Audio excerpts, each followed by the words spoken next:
आवाज news true voice. आदाब नाज़रीन, आवाज इस चैनल पर आपको खुशामदीद। कामारेड्डी डिक्लेरेशन पर अमल के लिए कांग्रेस हुकूमत पुरअज़म है और बीसी तबकात को 42% रिजर्वेशन देने के लिए संजीदगी से इक़दाम कर रही है। ये बात रियासती मार्कफेड के साबिका डायरेक्टर कोतवाला श्रीनिवास राव ने भद्राद्री कोत्तेगुड़म जिले के पलवांचा में कांग्रेस कारकुनों के इजलास से खिताब करते हुए कही। इन्होंने कहा कि BCJAC की जानिब से 18 अक्टूबर को दिए गए रियासतगीर बंद के ऐलान की कांग्रेस मुकम्मल हिमायत कर रही है। कोतवाला ने कांग्रेस कारकुनों से बंद को कामयाब बनाने की अपील की।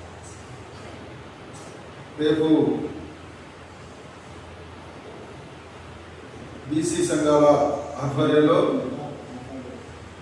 జరపతలపెట్టిన తెలంగాణ రాష్ట్ర బంద్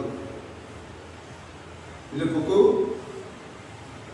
పెద్దలు రాష్ట్ర ముఖ్యమంత్రి రేవంత్ రెడ్డి గారి ఆదేశాల మేరకు ప్రదేశ్ కాంగ్రెస్ అధ్యక్షులు మహేష్ గౌడ్ గారి పిలుపు మేరకు పాల్వంచ పట్టణ మండల కాంగ్రెస్ పార్టీల ఆధ్వర్యంలో రేపు జరిగే బంద్కు సంపూర్ణ మద్దతు ప్రకటించడం జరిగింది।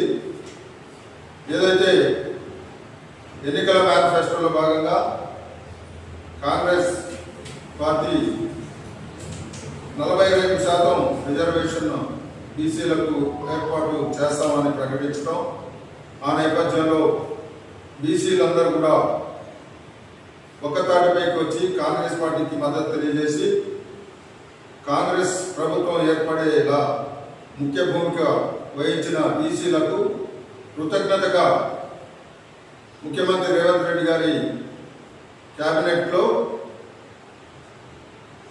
తీర్మానం చేసి 42% రిజర్వేషన్ గవర్నర్కు పంపడం జరిగింది। కానీ అనివార్య కారణాల వల్ల గవర్నర్ దగ్గర ఆ బిల్లు పెండింగ్లో పెట్టడం జరిగింది। అయినా కానీ కాంగ్రెస్ ప్రభుత్వం చిత్తశుద్ధితోనే ఏదైతే 42% రిజర్వేషన్ ఉన్నాయో దానితో జీవో 9ని విడుదల చేసి దాని ద్వారా స్థానిక సంస్థల ఎన్నికల్ని ప్రకటించడం జరిగింది। అయినా కొన్ని దుష్టశక్తుల కోర్టును ఆశ్రయించడం మేరకు హైకోర్టు మధ్యంతర ఉత్తర్వులు ఏర్పాటు చేసి బీసీల రిజర్వేషన్ నిలిపివేయడం జరిగింది।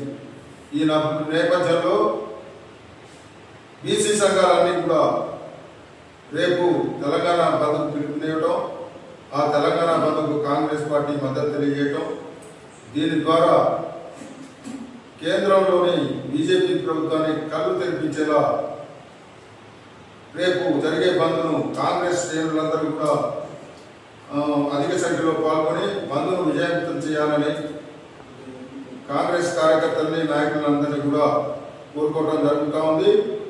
పొద్దుటే 8:30 గంటలకు పాల్వంచ అంబేద్కర్ సెంటర్కు కాంగ్రెస్ కార్యకర్తలు నాయకులందరూ కూడా అక్కడికి వస్తే అక్కడ బీసీ సంఘాలు మరి వేరే ఇతర పార్టీల వారందరూ కూడా మనందరం కలిసి పట్టణంలో తిరిగి బంద్ను పాటించేలా మనందరం కూడా చర్యలు తీసుకొని బంద్ను విజయవంతం చేయాలని కోరుకుంటూ సెలవు తీసుకున్నాం। జై హింద్।